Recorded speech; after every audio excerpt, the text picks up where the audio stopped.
sizokwazi ukubheka phambili nale nkonzo kwikhalenda yamaKristu okanye yamaJuda ihlobo zami ezithandwa lelizwi likaThixo yokuba bathi annually eze apha eJerusalem besithethile ngaloo nto leyo ebekubangela uba ke kubekho esi sidlo sibalulekileyo sikhulu.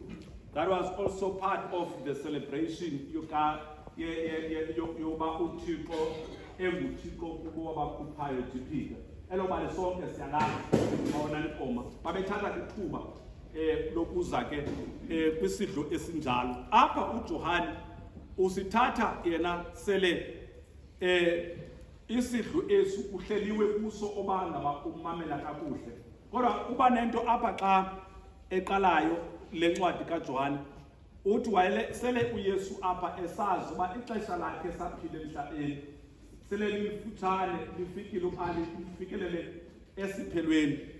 Ihlobo zami ke ezithandwa lilizwi likaThixo, kodwa uthi xa edlula kuloo ndawo abe nento athi xa ethethayo ebathandile abakhe bonke. Ihlobo zami ezithandwa lilizwi likaThixo, udathi lo mbhali xa ethethayo wabathanda abakhe abantu uKristu kwade kwasekupheleni. Uzomhlo uthandwa lilizwi likaThixo uthi emveni kokuba etshilo ke kwesi sidlo eyesibini into eyiqaphelayo uJohane xa ethetha apha uthi enalento nje uYesu elapha kuye enhliziyweni ethi wabathanda bakhe kunjalo nje uYesu ubathande kwade kwasekupheleni. Wayesele emjongile zihlobo zami ke ezithandwa lilizwi likaThixo uJudas Iscariot kunjalo nje wayesazi uYesu uyimamela kakuhle lencwadi oba umtyholi wayesele ingenile enhliziyweni kaJudas ukuba amnqathe. Ithi le Bible wayeyazi loo nto uYesu ehleli nje apha yayithatha Moses gospel even a conversation eyayiqhubeka abaphezu kwanetafile kuba onani inkomo leli igcina kuba ngokwenene uYesu zonke izinto zasentandeni esandla sakhe ehleli nje apha etafuleni uJudas esenza zonke nabanye abafundi. uYesu wayesele yazi oba umtyholi selengenile enhliziyweni kaJudas. Anabani niva kakuhle na kunjalo ngicela uba niyiqaphele le nto zihlobo zami oba uJudas akadanga apha kuKristu. Anabani niva kakuhle umuntu lo ohamba noKristu owabizwayo wathathwa sizinto zonke injongo igospel iqalayo wakhetha ukumlandela uKristu kunjalo nje wangumkhonzi kaKristu wabizwa ngegama likaKristu, kodwa ngoku apha sebehlele kwetafile. Ndicela niyiqaphele le nto uKristu wayesazi wambona oba umtyholi selengenile wazinza enhliziyweni yakhe uJudas. Zihlobo zami ndicela lento niyiqaphele ngoba ibalulekile ithetha ukuthi le nto zihlobo zami singahamba apha sonke zihlobo zami ezithandekayo nezithandwa lelizwi likaThixo sibe sinxibe kakuhle ngokwenene saliva ilizwi uThixo sibiza esikhwela kamene ngcwele ethi abanye bethu besemgqobhozweni sikude nofefe likaThixo singamazi uThixo wasibiza uThixo wasenza abantu sahamba naye kunjalo nje siyaziwa uba sihambile noThixo sinemizila esihambileyo. Kodwa le verse ithetha ukuthi liba khona ithuba oba umKristu akazigadanga. Ngizomhlothanda lilizwi likaThixo apha uSathana akwazi ungena gqobhoze ayohlala enhliziyweni yomKristu lo simazi ingumKristu kamene ngcwele simbone ngokuthi sehlala kwimbutho zabagqeki eyakuthi umuntu angazange ahlale kuso. Zihlobo zami ezithanda ngoba uSathana uyakwazi ukungena enhliziyweni yomKristu kunjalo nje imjiko umKristu abe sisilwanyana elapha ngaphakathi endlini kaThixo. Kwenzeka loo nto apha kuJudas Iscariot. Kodwa loo ndiyithandayo apha ithi uYesu ehleli nje ejongene naye uJudas wayesele esazi uba umtyholi ungenile enhliziyweni yakhe. Anabani niva kakuhle na zomhle ke othandwa lilizwi likaThixo elungiselela uba eza kumnqatsha. Kodwa le verse ukuyimamela kakuhle emveni kokuba this is important uJohane akayibhali le nto bashumayeli uyibhala ngeorder ebalulekileyo. Uthi xa esuka apha kuJudas akuba ahle athi sazi Yesu oba zonke izinto zinikele esandleni sakhe. So zonke ndicela niqaphele ngoba ibhalwe ngeorder akenzanga phazamo apha lo mbhali xa ebhalayo. Le nto xa aqale ngokuqala ngokuthi qala ebathandile abantu akhe kwasekupheleni bazokuthetha ngoSathane abaphakathi emveni kwabethetheni ngoSathane uJohane athi kodwa ezintweni zonke izinto uthi uYesu zasisentendeni yesandla sakhe. Hlobo zami ke anaba nayibona nale order uJohane azama ukuyiveza uthi noma uSathane angaqhuba ngamanye amagama kodwa zonke izinto kugqibela bani kugqibela uYesu ngoba zonke izinto zisentendeni yesandla sakhe. Uzama ukuthwa akabhalanga pha ngempazamo mzomhle ke othandwa lilizwi likaThixo ngokwaneleke le vesi isiboniso ba wongamile uYesu uYesu selamafu la amnyama engqondile phezu komntu kodwa intando yakhe yongamile ithetha ukutsho ke le vesi sihlobo sami ke ezithandwa lilizwi likaThixo. Ndicela niqaphele le nto ke xa ndizabhala le Bhayibhile yonke le nto abavangeli abalapha ngaphambili oMarko noMateyu basinika umbono onzulu ngaleli ndawo. Sihlobo zami bathi xa bethethayo wayesegumbini eliphezulu uYesu nabafundi bakhe. Mzomhle othandwa lilizwi likaThixo yile mikando kaThixo isenze yile zimfihlakalo okanye ezimfihlelo zezulu zivela ngoba wayesegumbini eliphezulu uYesu nabafundi bakhe. Andiniva abantu bakristu ndicela niqaphele le nto oba igumbi eliphezulu zihlobo zami bathi ababhali xa ethetha kakuhle mzomhle othandwa lilizwi likaThixo nayihlele igumbi kulaa ntaba kuthiwa yeyaseziyoni. Masi abanikhumbula kakuhle iBhayibhile ithi iJerusalema udatsho naxa ebonga uDavide athi ngqongwe zintaba mzomhle othandwa lilizwi likaThixo kodwa le eligumbi liphezulu lihleli phezu kwencopho yentaba ekuthiwa yiZiyoni eselapha emazantsi eJerusalem. Zihlobo zami ezithandwa xa uphuma ngesangweni lingasezantsi udibana naloo ntaba iguquke yajonga le eligumbi eJerusalem. Zihlobo zami ezithandwa apha ngasentla kwayo iJerusalem kuhlala ezaa ntaba bathi babhali xa bethetha yiSkophasi kulapho kaloku kwakuhleli khona umkhosi wakuqala ojonga isizwe sikaThixo kodwa xa likhuselo lona ngasentla uThixo uhlala eZiyoni ezantsi. Mzomhle othandwa lilizwi likaThixo igumbi eliphezulu ingqangiwe iJerusalem. Zihlobo zami kuthi ngapha ngasekunene kubekho laa ntaba yeminquma eniyaziyo nonke ekuzini xa kwenyulwe inkosi zezilizwe kunyukwe kubhekwa kuyo kukhangelwa izinto okanye ioyile yogcoba inkosi. Namandiva kakuhle na mzomhle othandwa lilizwi likaThixo lendlu eligumbi ligumbi elinjalo elichophe entabeni elijonge iJerusalem. Abantu engcwele ethandwa lilizwi likaThixo mzomhle obekekileyo ba yonke le nto iqhutywe kwindawo enjalo. Abantu engcwele ethandwa lilizwi likaThixo uthi ke lo mbhali xa ethetha emveni koba zivelile zimfihlelo zezulu uYesu emjongile yandihlupha le nto madodana kokwethu yandihlupha le nto uYesu apha uphakama emazoba umtyhomi sengenile ndini. Zihlobo zami kodwa kwakwinto ezimaka oba mhlawumbi ibindim bendingasoze ndiphakame ndityede ndithathe itawuli ndiyombathe ndithathe amanzi ngobeke phambi kwamadoda bendingazoyenza le kuba ndisazi uba uSathana sengenile ndini. Zihlobo zami ke ezithandwa lilizwi likaThixo kodwa uthi lo mbhali sekunjalo uYesu ebajongile wasuka wazenza isicaka uzesopha uzenza isicaka nakumntu ojonga ukumnqatha. Zihlobo zami wasithoba uYesu apha uzithoba nakumntu onentliziyo egcwele inkohlakalo kodwa uYesu apha wasithoba. Zihlobo zami ngoba uyayazi uba akho ndimqabeleyo uYesu apha ngamanye amagama uthi neli cebo licebo likaThixo. Zihlobo zami ezithandwa lilizwi likaThixo ndicela ndizasiqaphela loo ndawo sizawugoduka.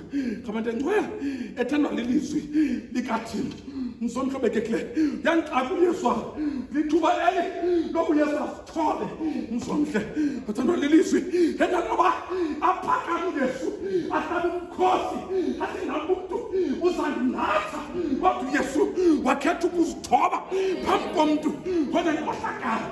Zihlobo zam ke esithandwa lilizwi likaThixo. Kale unjani uKristu? Unjani uKristu? Mzonke emveni koko uthi xa ezabahlanga nelikhumbula mandibani andibhalelanga kuloo ndawo nelikhumbula bani na uPetros naye ekhalaza esithi anohlanjwa ngubunyama. Zihlobo zam ke esithandwa lilizwi likaThixo. Okwesibili ndalicela uba niqaphele apha sizogoduka ngoku uYesu emazi uba uJudasi intliziyo sele igcwele uSathane akathi kuye phuma uhamba apha akathi uYesu. Zihlobo zam ngoba iba bendim ngenisithi kuye ugcwele uSathane you don't belong here kodwa uYesu akamkhupha lingasamhla. Zihlobo zam ke esithanda zam kodwa umgcina apho uKristu and is willing to wash his feet. But then it's not really sweet at him. This cat into your sin. Then the basic. Tell me this cat into your sin. Go back. Who Satan? Go back. Who crashed to? We are was upset this way. Who was who we are cooking from long? Who crashed over? You go to send this way. So was some. Lord, I tell you, so on case you don't send it in your Santa San. So was some. Since the second sizawuphakamiswa uKristu ozaziyo kanye onolawulo lwasizibona ngamehlo kodwa onolawulo lazinto ezinabileyo kuthi ngoba nguKristu. Zihlobo zam zonke izinto zilapha esandleni sentandaza. Zihlobo zam ke esithandwa lilizwi likaThixo. Cela ukuthi udlula kuloo ndawo ke ngoku sigoduke ngamathandwe ethandwa lilizwi likaThixo. Ezi zinto ke xa nigoduke ke ngoku zihlobo zam ndicela niqaphele le nto apha kuleli pasika. Ezi zinto zenzeka phi? Egumbini eliphezulu. Zihlobo ndicela uba le nto ndingazuli kuyo nje lula. Zonke ezi zinto yintoba uKristu yintoni kuthi ivezwa le nto egumbini eliphezulu. Akhona amanye amagumbi kunjanjoki axabisekileyo aziwayo. Amagumbi ahlala amadoda anesidima. Amagumbi ahlala amadoda athatha isigqibo athethe kwenzeke. Kodwa ngoku ukhethe igumbi eliphezulu ukuze kuvele ezi zinto. Andifa maKristu. Andifa maKristu. Masigoduke maKristu. Kwenzeka loo nto kapha. Zihlobo zam uKristu yilana kaloku xa sigodukayo. Zihlobo zam akenzanga mpazamo uKristu nangowaziveza nakubula bashumayeli uKristu xa eziveza ebafundi bakhe mzonke uthi lombhalo xa ethethayo boyika basoyika amaJuda basuka babalekela phi egumbini eliphezulu.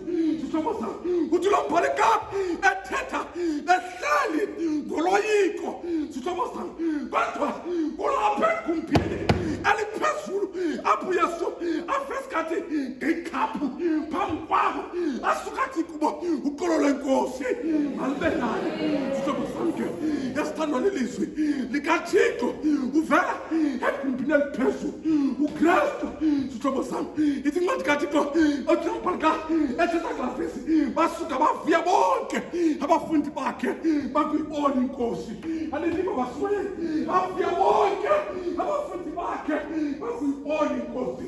Zihlobo zam abayibonanga inkosi kwenye igumbi bayibona inkosi phi egumbini eliphezulu.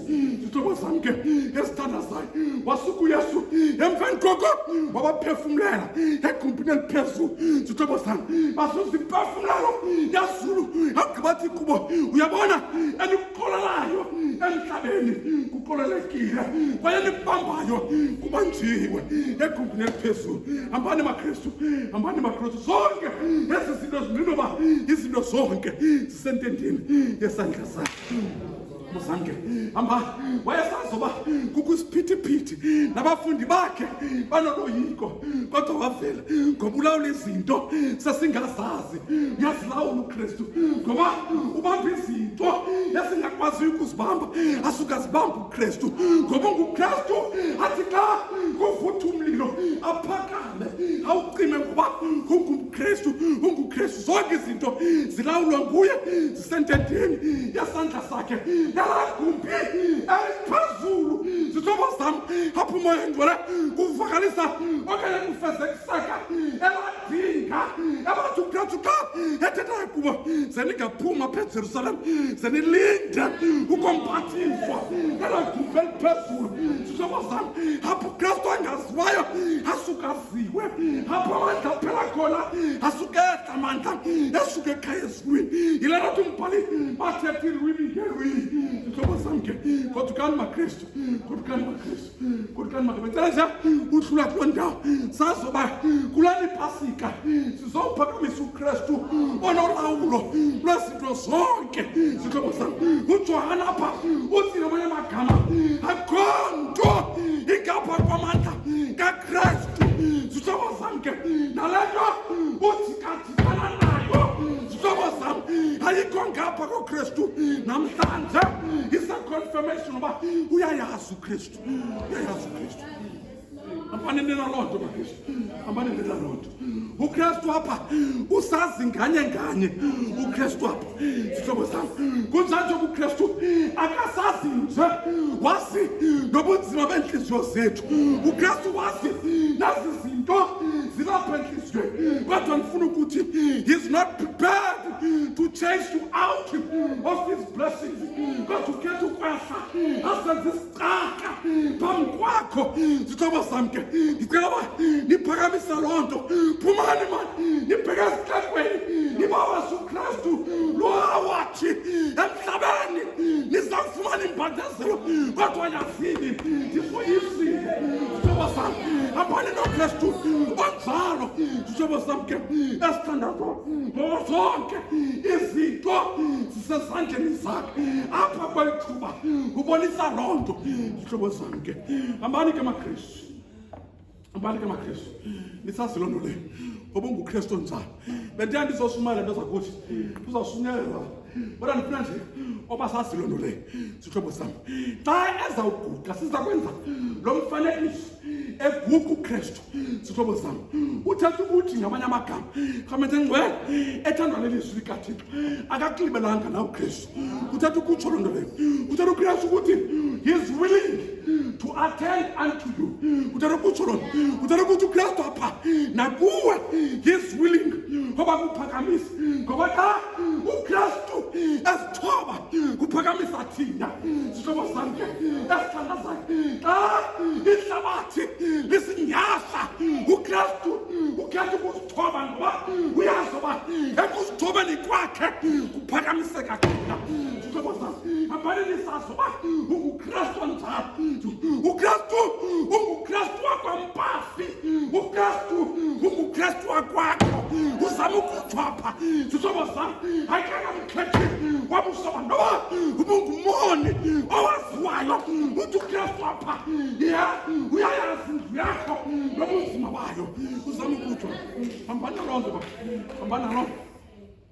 naloo nto xa sitshutsha le Pasika sazi loo nto leyo ngoba lo mntu kuthethwa ngayo lo mntu ubethele emnqamlezweni unamandla ezinto zonke nale yenzekayo kuye ayinqabanga kuye kodwa licebo likaThixo uyabona ke ngoku xa ndiniyeka nigoduka icebo likaThixo alimnandanga icebo likaThixo kunjalo ke icebo likaThixo sometimes likuthatha likuhambise kwindawo ongazange ucinga ukungahamba kuzo icebo likaThixo kodwa lo ndiyithandayo ngecebo likaThixo linomntu olilawulayo ayilo cebo lam mfundisi uMpafi ayilo cebo lamfazi kodwa licebo likaThixo zihlobo zami ke kunjani zoku icebo likaThixo alawulwa ndim zihlobo zami icebo likaThixo lilawulwa kwindawo eziphezulu zihlobo zami kwalesithathu izulu bathandwa lelizwi likaThixo ngicela uba nihambe naloo nto